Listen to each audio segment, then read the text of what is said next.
Well, in keeping with the theme, I do want to talk about Ronald Reagan and the collapse of the Soviet Empire. It's a lot like a natural playground.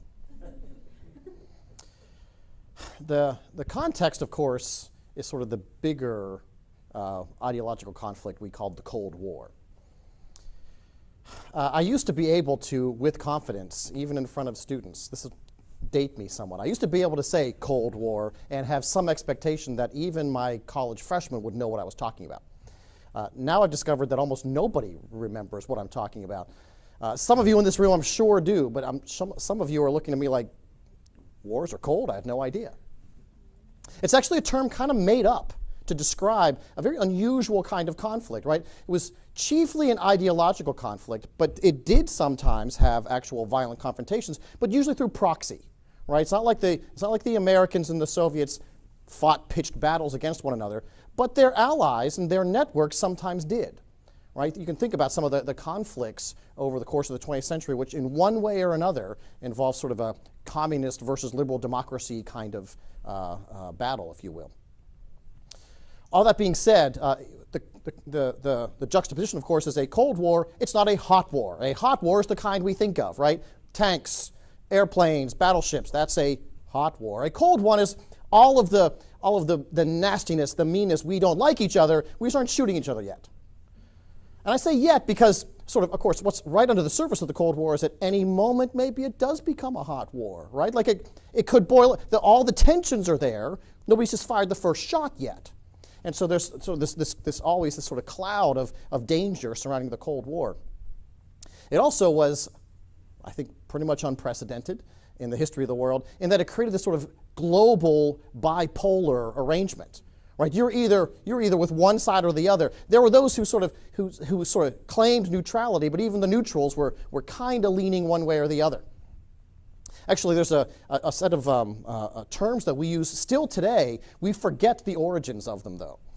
We will sometimes, I know it's becoming a little passé now, we will sometimes still speak of third world countries. That actually comes from a scheme in which we thought of the West and its allies as first world, the Soviets and their allies as second world, which that's gone completely, right? We didn't talk about that. And then third world would be sort of the unaligned countries. But they're only unaligned because, in a way, they were so impoverished that they didn't count. Right? Or they became the battlefield, right? That's where we actually sometimes did fight the wars, right? Again, that's all sort of changing now. Third world it's a negative term, so we used to say underdeveloped. Underdeveloped's a negative term, so now we say developing, right? They're on their way. Differently developed. I don't know. There could be some other options. The time frame, we go from roughly the administration of Harry Truman is sort of where the Cold War really sort of takes off, and all the way through the first George H.W. Bush, right? He's there sort of superintending the collapse of really the conclusion of the Cold War. But that's a long period of time, really, right? When we think about the hot wars that have been fought over the years, they don't usually go on for decades and decades, right? That's kind of an unusual thing. Look, we could go on all night just talking about the Cold War. I want to look specifically at sort of what it was at the end of that time, how we got to the stage where it became difficult for the Soviets to literally press on, how that conflict became so debilitating that it kind of led to, or at least helped precipitate, a rupture, a social rupture that ended up causing the collapse of the Soviet Union itself. That story, at least as I understand it, sort of picks up. We have to go back to the administration of John F. Kennedy and the development of a strategic doctrine known as mutual assured destruction. Some of you may have heard this phrase before. Here, look, I'm a professor, so I'll put it on the board. Mutual assured destruction. And look at the acronym. Uh-oh, it's MAD. It's MAD. And it is kind of mad. The theory goes like this. So long as, in the Cold War, so long as the two sides, the United States and the Soviet Union, as long as they have strategic power, that is essentially nuclear arsenal, right, capable of eliminating the other one, and the last thing we do, even if we are the victims of an unprovoked first strike, the last thing we do is make sure you die too, right? Both sides are guaranteed If I start a war, I will also be destroyed. Nobody wants that. What rational person would pursue a mad doctrine like that, right? You would have to be insane to start that war because it will be as devastating to you as it is to your opponent, right? And as long as there is that, think about this for a second, as long as that vulnerability exists, we will have peace. So long as I know my adversary will destroy me, we'll have peace. That's a little awkward, right? That's just so long as you're willing to live in fear forever, we'll have peace together. Okay, that's one way to think of that. But it was compelling. And it sure seemed that way. At the height, the Soviet nuclear arsenal had over 10,000 warheads. You understand, a single warhead is plenty to destroy a major city. Like their warheads, they knew how to build warheads. They were gigantic in terms of what they could deliver. Right? I don't mean the weight, I mean the devastation. They built the big ones meant to knock out whole cities at once. They were just mammoth. 10,000 of them. The Soviet arsenal alone could destroy the planet, let alone the United States. So they have plenty. The United States never got anything quite so large. But we had plenty. We had thousands of our own. Don't worry about it. Everybody's fine, right? Plenty of destruction for everybody. And that's the idea, right? So again, Soviets, unprovoked, they just launch everything they have at us. Oh, darn. Well, before we all die, let's make sure we also destroy the Soviet Union. All right, it'll be fine. In principle, that seemed like a kind of stalemate that could work. And that was the motivating principle of American grand strategy from JFK through Jimmy Carter, say from even from 1960 essentially, all the way through up to about 1980 or so. And again, there was no nuclear war during that time, so in one sense it works, correct? I mean, that makes sense. But some of you probably know this, Russian strategy, and particularly military theory, has always been a very complicated thing. Like, they think about this much differently than other people in the world do.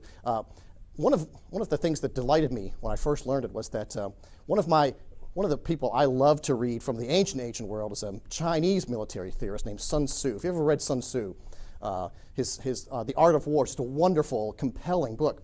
Apparently he was tremendously influential in Russian military thinking.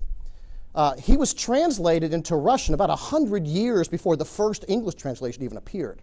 That has to do with sort of the Mongols in particular brought that theory and sort of get incorporated into the Russian culture. And so that influence, if you know much about Sun Tzu though, deception is at the heart of warfare.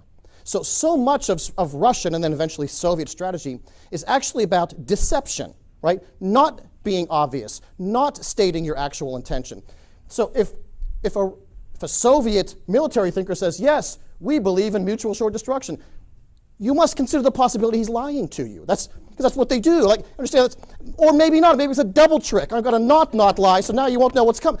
It's complicated. So it remains to this day. That's not a Soviet thing. That's a Russian thing, right? That's sort of that mindset of constant use of deception in strategic encounters.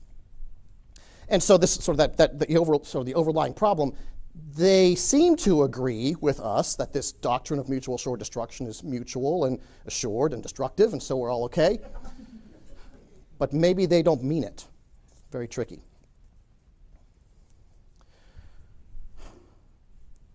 By the time the doctrine sort of gets really embedded in American thinking, it became sort of, you know how American government works, right? Sort of once we have, we're like bulldogs, once we have a thing, we just keep that thing, like we just keep doing that thing. Everybody knows, repealing a law once it's made becomes practically impossible, right? Once we start down a road, it might be hard to get us started, but once we go down that road, it's very hard to make us stop going down that road. And so mutual assured destruction had a kind of almost a life of its own, right? Nobody wanted to sort of think about that. But during particularly the 1960s and 70s, let's start all the way up to 1960. JFK, John F. Kennedy,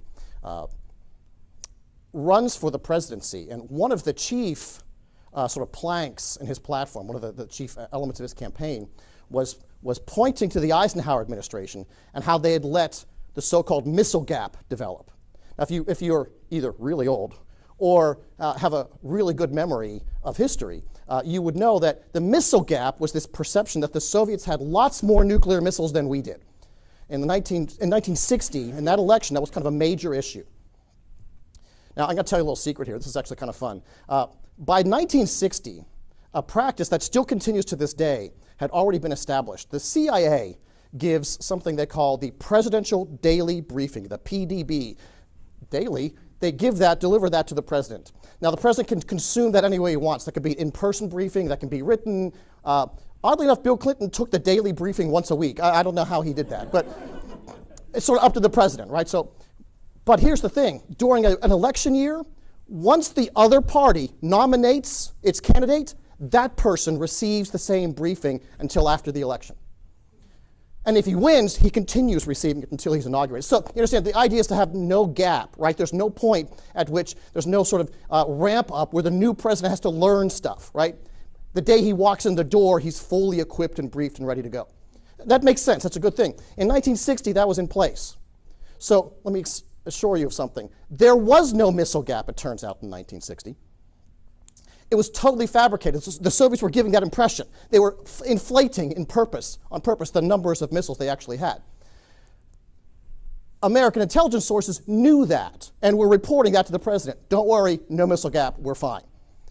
And JFK, the candidate for the Democratic Party, was receiving the same briefing, but continues, because it's in the news, the missile gap. Oh, Eisenhower, how could you let the missile gap happen? Oh, that is so sad. Vote for me instead. You understand that his opponent was Richard Nixon, who was Eisenhower's vice president, right? So poor Nixon, don't feel bad for him. Poor Nixon has the burden of the failure of the Eisenhower administration, which is no failure at all. But Kennedy's clever enough to kind of incorporate it into his campaign. And look, he wins for lots of reasons, but as one of the compelling factors, he's able to convince America that there's a missile gap, and if you elect me, I'll take care of that problem. The irony is that an actual missile gap does develop over the decade of the 1960s. So that by the end of that decade, the Soviets do have more missiles. But by that point, the mutual assured destruction doctrine had taken root, right? We don't need more, we just need enough. And how many is enough? Is 5,000 enough? Is 10,000? Don't worry, look, how many cities could you possibly bomb? How many times do you need to nuke Moscow? Once is probably enough, twice just to be on the safe side? We got plenty. 5,000, half their arsenal is more than enough to take care of this problem. We don't need to worry about a missile gap once you reach a certain size. You follow the argument here? And so, okay, don't worry about this, we're fine. That's all great, except during this period, there were a few Soviet behaviors. And understand here, not the words, right? Because this is the point about sort of the inclusion of deception as a part of the strategy, right?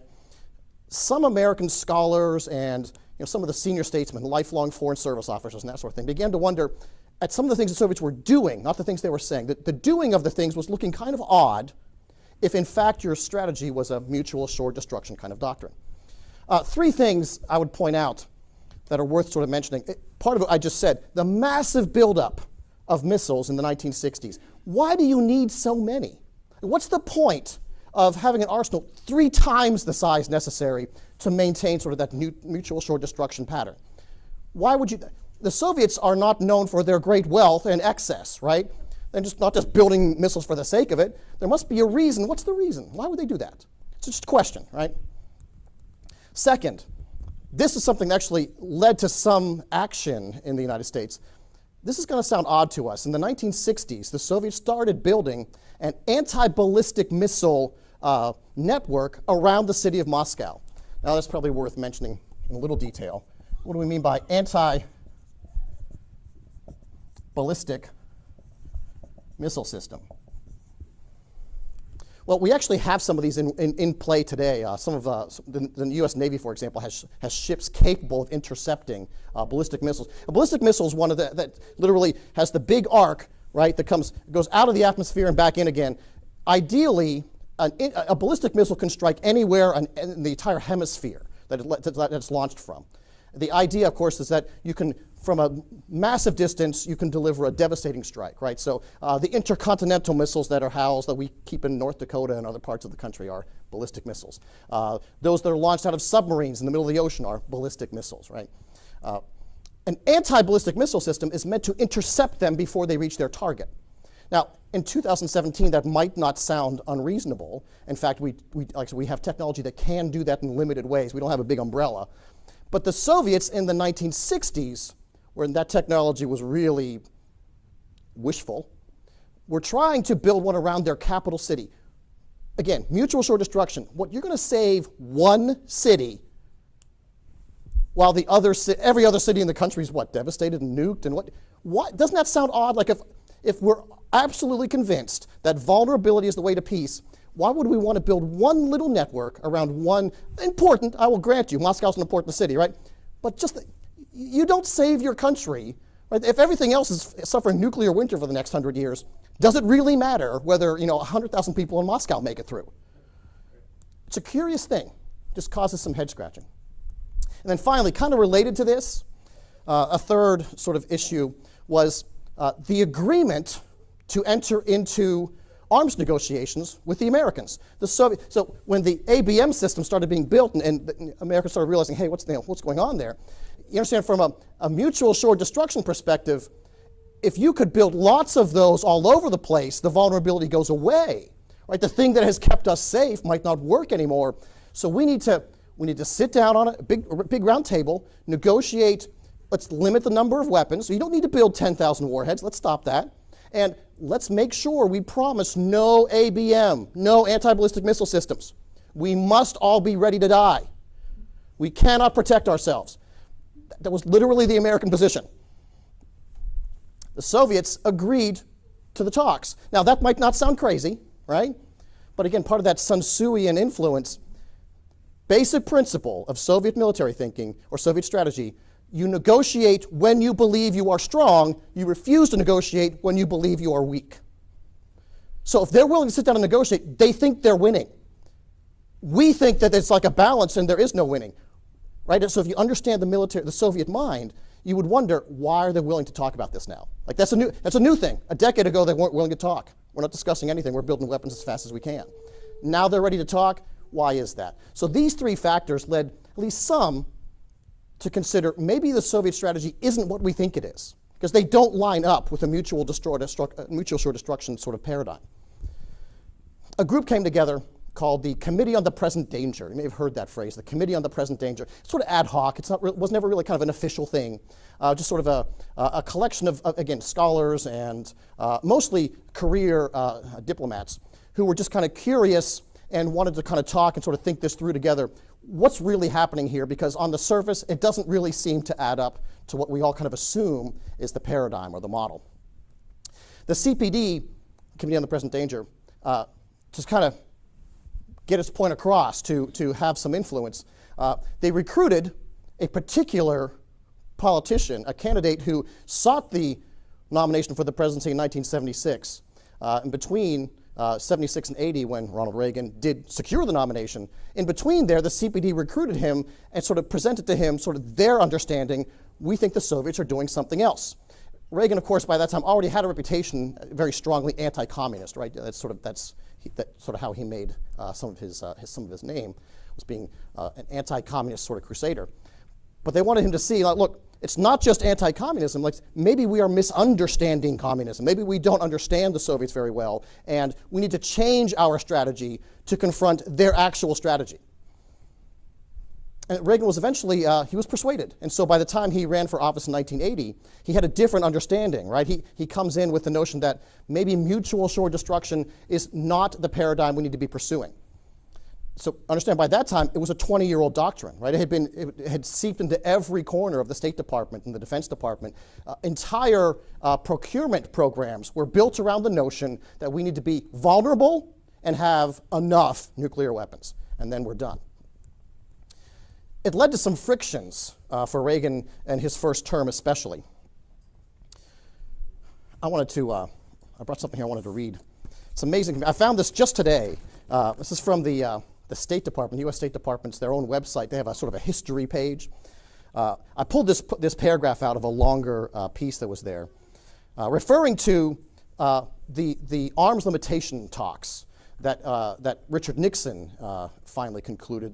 In 1972, the U.S. and the Soviet Union signed the so-called SALT Treaty, Strategic Arms Limitation Treaty, SALT. It's a great acronym. Everything's better with SALT, right? And SALT included sort of two main points. The first was a promise, not so much an enforceable quota, but a promise to work on reducing nuclear arsenals. We promise we'll try to find ways to have fewer bombs. Without actual numbers, that's not a very impressive thing, right? I'm sure everybody agrees we'll have fewer bombs someday. Maybe the more enforceable part, which, by the way, remained in effect until George W. Bush finally renegotiated it. There was an anti-ballistic missile faction, or part of that same treaty. The ABM treaty, as it came to be known, was part of the original SALT treaty, strategic arms limitations. And the idea was, from the American point of view, we need to make sure that nobody's building a bunch of ABM systems, right? Because we got to be vulnerable. So this is the Nixon-Kissinger, the JFK-McNamara, so that whole understanding, mutual assured destruction. We got to be vulnerable, right? ABM makes somebody not vulnerable, right? We got to stop that. We got to be vulnerable. Otherwise, we have nuclear war. So what do we do about that? This is from the. It's a beautiful thing. This is a paragraph from the State Department website. It said this is sort of commemorating May 26, 1972, the signing of the SALT Treaty. For the first time during the Cold War, the United States and the Soviet Union had agreed to limit the number of nuclear missiles in their arsenals. SALT I, there was a SALT II that was proposed but never ratified. But so SALT I is considered the crowning achievement of the Nixon-Kissinger strategy of détente. The ABM Treaty, part of SALT I, limited strategic missile defenses to 200 interceptors. Think about that for a second, right? You can have 200 interceptors. There's an arsenal of 10,000 warheads. Doesn't that sound totally irrelevant? Why would you even need to, what would that get you? Now you're going to be hit by 9,800 warheads. I feel so much better. And allowed each side, now listen to this. This is the critical thing. This is what really, I think, convinced, when Reagan was confronted with this fact, this is what turned his thinking. 200 interceptors, and allowed each side to construct 2 missile defense sites, one to protect the national capital and the other to protect one ICBM field. Now again, why would you need to protect one city or just one piece of territory out there in the middle of nowhere? It doesn't really make sense unless you understand the actual Soviet strategy, which it turns out was actually a winnable nuclear war scenario. We want to create a situation where we could have a nuclear war and win it. That's the utter inversion of mutual assured destruction. Now, how does that work? In the Soviet mind, it would work. Now, understand, they never quite get to this stage. If they had, things would have turned out differently, right? That would be bad. But it goes something like this. A first strike against American strategic weapon capability, against the missiles, against the air fleet, against the submarine fleet, knock out the ability to defend themselves, and then either launch a second wave that is devastating to the population, or, if you can pull it off, this is handy, or blackmail, right? Now that you are defenseless, now you will capitulate, or we will devastate all your cities. That's the strategy. Now, how do you do that? That's hard, right? Because, look, Americans aren't stupid, never have been as far as I know.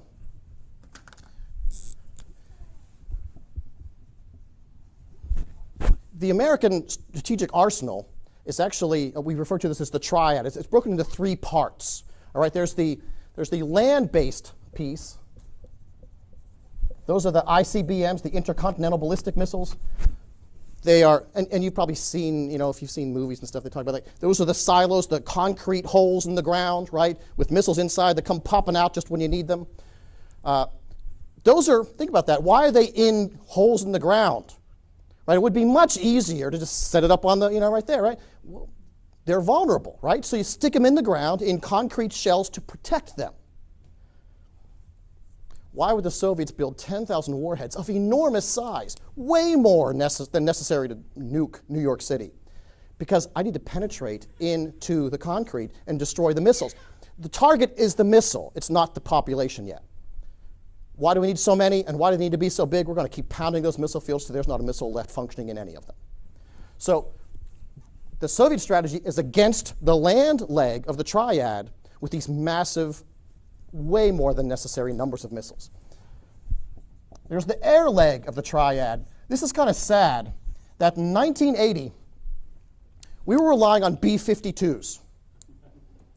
World War II airplanes now, the jet version. But to fly over the Atlantic, we're going to get back at you. We're going to send planes across the Atlantic, across Europe in 3 days, and we're going to drop bombs on you. When I say drop bombs, really, the technology hadn't changed much. We're going to almost, I'm exaggerating a little because it's funny. We're like just pushing the bomb out the door and hoping it falls on. That's kind of, these are not like smart bombs, right? Forget what you know from like, the Iraq War or something. This is not that technology yet. Exactly, right. That's the image you should have, precisely. Yeah. We're thinking the same thing. That guy was in Texas. Finally, there's the sea-based leg of the triad. Actually, a very functional weapon called the Polaris. The Polaris was launched out of a submarine, right? That's kind of handy, and that's the part that really gave the Soviets trouble. They were pretty sure that they could effectively launch a strike if they had sufficient numbers, right? They could launch a strike against the land-based ICBMs. The Soviets had, this is kind of strange, we don't think of them as like technologically, superior, but they had by far the best air defense system in the world. Penetrating Soviet airspace was probably not likely, is not viable, not with the technology of the B-52. There's a really good chance that they could have intercepted nearly every single plane. And the second strike, that would have been almost nil. So they had nearly countered the air leg of the triad. So this one's a maybe, this one's a no, but the sea leg was problematic. Now the Soviets are not dumb and they're not complacent, right? They spent most of those couple of decades trying to develop more effective, what they call killer submarines or attack submarines. Submarines that could chase around the oceans, find all the submarines, all the nuclear capable submarines, and attack them at sea. So again, they don't get there, but the idea would have been take out all three legs of the triad, and with whatever we have left, we either deliver the devastating blow or use it to blackmail the U.S., and particularly our friends in Europe. Look, your protector's gone. What are you going to do now? So Ronald Reagan is elected in 1980 with an understanding that he sees threats to all three of the legs of the triad, right? He perceives the Soviet strategy not to be one of mutual assured destruction, but of a winnable nuclear war scenario. As president, he proposes some fairly lavish spending to upgrade each of those three legs. Now again, if you're thinking mutual assured destruction, what's to upgrade? Look, all we need to do is again, right before we die, we got to press the red button and everything will be, as long as we can do that, those crazy Russians won't attack anybody. All right? Again, that's misunderstanding the Russian mind. You understand? That's not true, in fact. So why? It's a tough thing if you're Ronald Reagan. I need to convince Congress to spend money in all these areas, and they don't think they have to. So okay, that was tricky. That was hard. You may have heard of the so-called Minuteman Missile. Different in some ways than the ICBM. It was meant, at least, to be loaded onto trains and literally constantly move around the country. It was always moving up and could be stopped, set up, fired right away, deliver the same devastating blow that the silo-based ICBM could deliver, but you would never know where it was. How could you counter a weapon if you can't find it? The tricky part about a silo is it's hard to move once it's there, right? We've got a concrete hole in the ground. Now what? We're going to put a missile in it. Load these guys on trains and constantly move them all around. Oh, that's going to be hard. Where's the missile? I don't know. So that costs some money. But that's a doable thing. Oddly enough, they started down this road. It never really got there. It took a little while, and eventually the Soviets kind of, gave up the ghost anyway. But so there was a distinct plan to overcome the problem of the land-based vulnerability. Another technology that was developed around this time, this is totally my favorite, the MIRV technology, multiple independently targetable re-entry vehicles. When you think nuclear missile, this is always was my understanding, you think of sort of some version of the Apollo rocket, right? Like it just sort of like a little cone, it goes up and some piece comes back down and blows up something. The US land-based nuclear arsenal, actually also the sea arsenal, which we'll talk about in a moment, actually has, on each of those missiles, has many warheads that can be sent in different directions. 8 to 12 is now normal. So you fire one missile up in the air, right? And then it shoots in 10 different or 12 different directions. Each one of those warheads way more devastating than what happened to Hiroshima. So how do you counter that? Right? Once it's up there, even if you hadn't, let's say you had an ABM system in place, well, which one do you shoot down? Right? And how do you shoot all of them at once? They're coming in so many different ways. It was very clever and took that land-based arsenal and just made it that much more dangerous, that much more difficult to intercept and stop. If Ronald Reagan did anything for us, I'm grateful for this. Enough with the B-52s already, for crying out loud. Fine plane for its age. I don't know if you remember, I was young at the time, but it was during this period where the stealth technology was first introduced. Now we still, to this day, we do develop and deploy stealth fighters. So it's smaller planes that also can deliver, they can have a bombing component to them, they have a bombing package. But we often forget that Reagan initially advocated an entire bomber fleet, much, much larger with much bigger payloads with the same stealth technology. Now again, why would you do that? The critiques in Congress and elsewhere had to do with the fact that the stealth bomber, yeah, it's invisible to radar, but it was very slow. As in, it wasn't even supersonic. Like, I don't know how you feel about being faster than the speed of sound, but come on. Everybody knows if you're going to fly a plane, it's got to be faster than the speed of sound, right? I don't know. But the stealth bomber wasn't, and so the perception was, oh, it's like retrograde, it's like a step back. But don't let what I said just bounce off. Invisible to radar. You could walk, as far as I'm concerned. If you're invisible to radar, nobody sees you coming, right? Doesn't matter how fast. Remember I said the Soviets had this almost impenetrable air defense system, except it was entirely radar-based. A fleet of even a dozen or 24 stealth bombers, almost unstoppable from a Soviet perspective, could deliver a devastating second strike. And that was the point. Now again, the stealth bomber was developed, even some were deployed, but very few ever made it into actual production. Again, because the Soviets kind of, they kind of gave it up before that. Oh, I should probably also add, this is actually important to us. The cruise missile was also developed in this time. Probably worth noting just because they're still in use. We use these all the time now. In fact, this has become sort of our weapon of choice when we need to deliver like a powerful strike and sort of get somebody's attention. The cruise missile is self-guided, right? So everything we've been talking about for the most part out of the B-52, right? Just you pushed out the door and hopefully you're going to get somewhere near your target. With a nuclear missile, that's probably okay. Look, I think that's Moscow. Yeah, that's close enough.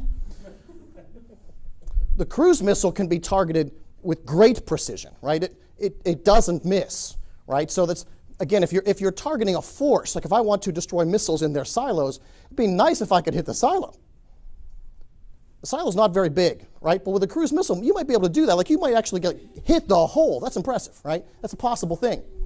The Soviets, again, their strategy was I'll make it really big and I'll have a bunch of them and maybe I'll hit something with it, right? The American response was I'm going to make it really, really accurate. Like I don't know if you remember some of the footage of the first Iraq War, even of like the camera mounted in the cruise missile as it like enters the building, like they can see it coming. It's kind of scary actually. But it comes out of this era, and it was an attempt to overcome the Soviet air defenses, right? You might be able to shoot down a B-52, but you won't even see the cruise missile. It'll get there before you can do anything about it. Finally, on the sea leg, again, remember the sea leg was the one that was already kind of giving the Soviets some fits, but they were trying to overcome the problem with a sort of a submarine force that could maybe do a better job. The Trident missile was added to a new set of submarines that were, first of all, much more quiet, right? They were much harder to find out in the ocean, and could contain a lot more. So the Polaris could usually load 16 missiles on a submarine. When the Trident was introduced, 24 became the norm, some of them as high as 32. And again, they were all MIRVed, multiple reentry vehicles, so the 24 might actually be like 200 warheads or more. So that became a much more, if one of those submarines evades detection, it can deliver a pretty serious response, right? You need really now, if you're the Soviets, you need to get everything and immediately. They just made it so much more difficult to overcome that sea leg of the triad, the nuclear triad. And this was deployed, still deployed today, so the Tridents are still in use even now. If that makes you happy, I don't know. The crown jewel, this is not really, it's not part of the triad, but I can remember, some of you might remember too, I was a young lad at the time. It was a tail end of junior high. This is the kind of nerd I was. I was actually watching Ronald Reagan deliver a speech on television, like from the Oval Office. I took time out of my day to sit down and watch it live. My friends were playing like, football or, Red Rover or whatever. And I was sitting there. By that point, my bones were going to break, so I was out. But instead of doing that, I was watching Ronald Reagan talk. When he delivered the proposition for what he called the Strategic Defense Initiative. Some of you probably remember the Strategic Defense Initiative, SDI, known to its detractors as the Star Wars program, which was meant to be insulting, but it kind of sticks, like, oh, we like Star Wars. Oh, that's good, all right. If you're going to use a pejorative, make sure it's actually negative, right? Don't pick a positive term. The Strategic Defense Initiative combined a number of different technologies, but the key part would be a space-based platform, so satellites that would be used to first track and then intercept ballistic missiles in their flight path. So if the Soviets are launching their own sea-based or their own land-based missiles, they could be popped down out of the sky before they became a threat to anybody. And the ABM treaty, oddly enough, referred to land-based, like sites you would build on the land, because nobody thought of anything else. Nobody mentioned satellites in the sky, in space. So it didn't violate the ABM treaty.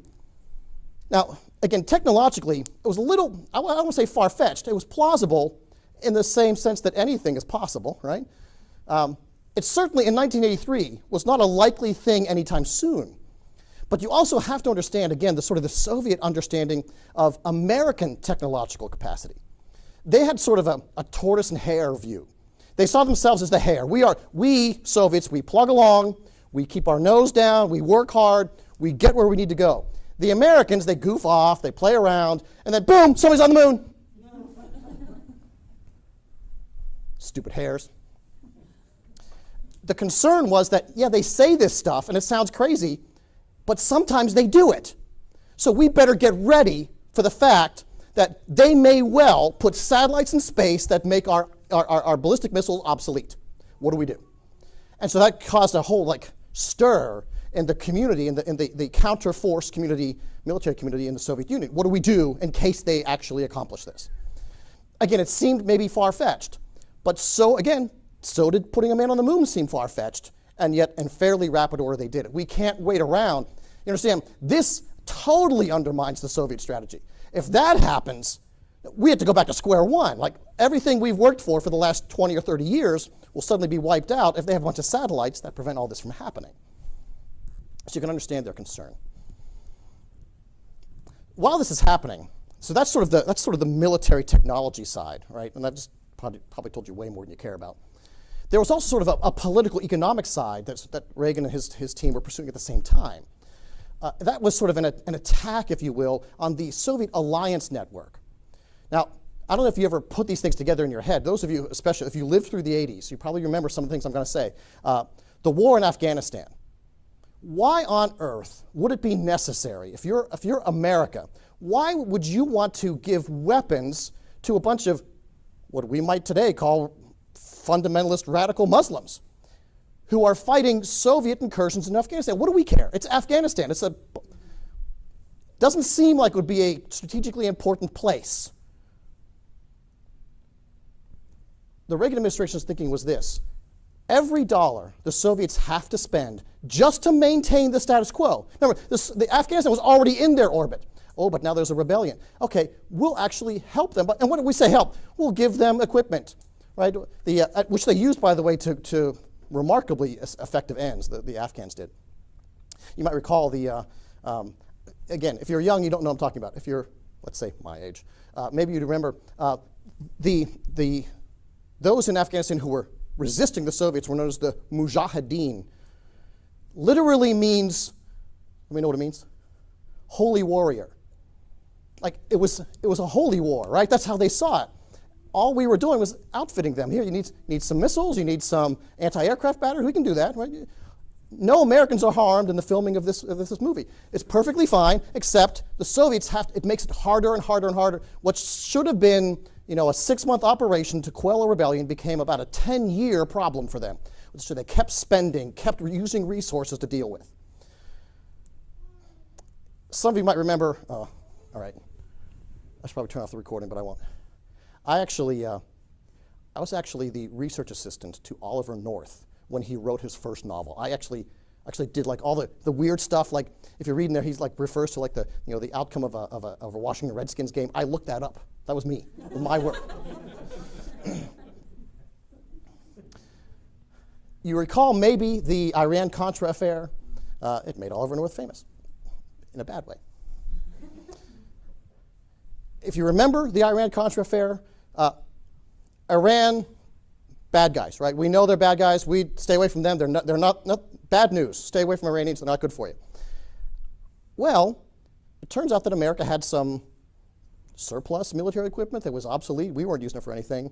Iran had been so cut off from the Western world and from technology that even like old stuff was useful to them. So maybe our friend Oliver North helped facilitate the selling of some of that to not our friends in Iran. Remember, they're bad news. Don't stay away from Iran. But we'll sell them some extra stuff. We'll take the money from that and help fund the Contras in Nicaragua. You need a globe, not even a map. You need a globe to follow, right? That's pretty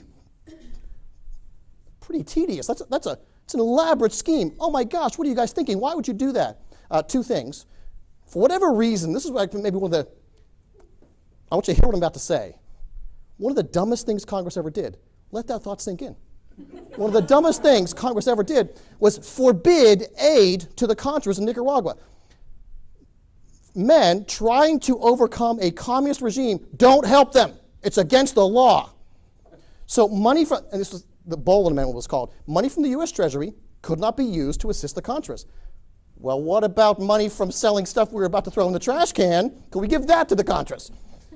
The Bolin Amendment didn't seem to mention that, so we'll give it a try. Didn't see that coming. Why all this elaborate scheme just to help the Contras? Well, who was backing the communist government in Nicaragua? The Soviets were. Let me give you just two more. If you remember, El Salvador was another place where El Salvador didn't particularly have a regime that I would want to be associated with, not the nicest of folk, but the alternative was a communist regime, right? So to the degree that the Soviets were trying to infiltrate and push for a communist regime in El Salvador, right? The harder we make that for them, the more resources they have to put into the task. Does this make sense? And here's one more. Some of you might remember this. I remember waking up one morning, truly. I woke up one morning and found out we had invaded Grenada. And I missed it. It was over. It was done. It took about an hour and a half.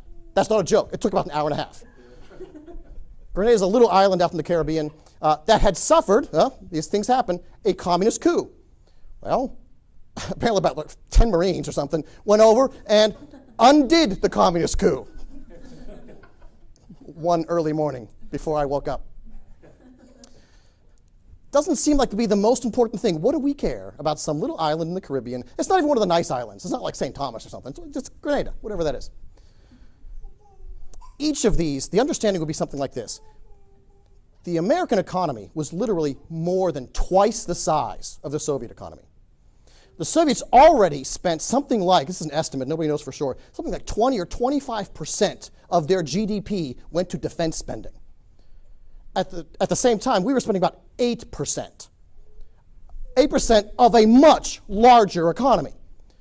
This was not hurting America. Like we don't feel that the same way the Soviets feel that. What if we make everything more difficult for them? What if we essentially compete with them in spending? We'll arm some holy warriors in Afghanistan. What's a few million, a few billion to us? It's a treasure to the Soviets, right? We're going to make it really hard in Nicaragua. You want to prop up your Nicaraguan regime? It's going to cost 10 times as much as it would have. That money meant very little to us. It meant everything to them. So much so effective was that strategy, is what I'm getting at. Between the necessity to deal with all of these new technologies, and then ultimately the SDI, right? Oh, we've got to spend more and more and more just to keep up. And at the same time, everything we had gained over the last 40 years Now the Americans are just, they're bleeding us dry.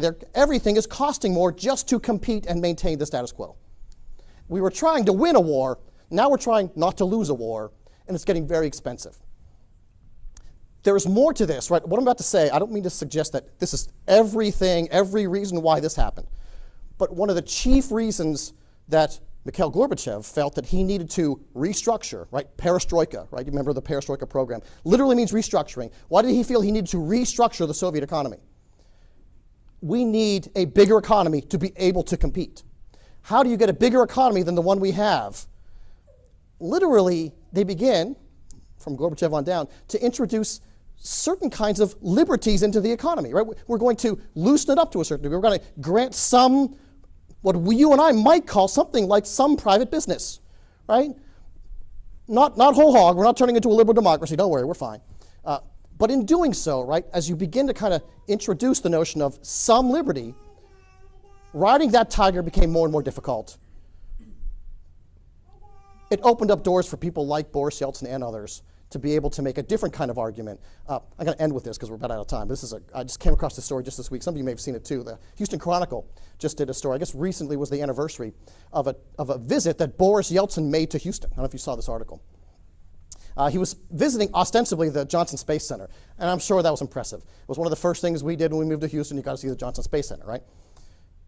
But unscheduled during that trip, he and his entourage went across the highway to a Randall's grocery store. That wasn't on the agenda, but they went over to the Randall's grocery store. I've never actually, so I haven't been to the Soviet Union. Actually, I had a classmate in college who did. That's kind of a rare thing back then. You didn't get to go to the Soviet Union very often, but she did. Their grocery stores were different. You can see, actually, if you can find their archive photos. You can see sort of what that looked like. It was not a pretty thing. The Randall's grocery store was like a palace.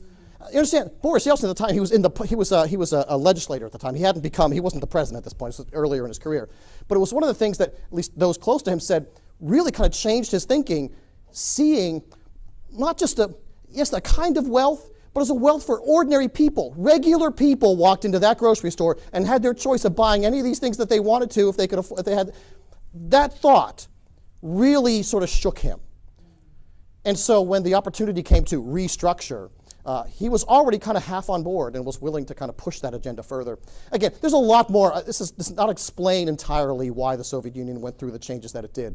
But that pressure, right, that constant sort of bleeding of the Soviet economy from both a sort of a political and a military double sort of pincher, made it extremely difficult to maintain and led to some of the shakeup that ultimately brought down the Soviet Empire. And we'll stop.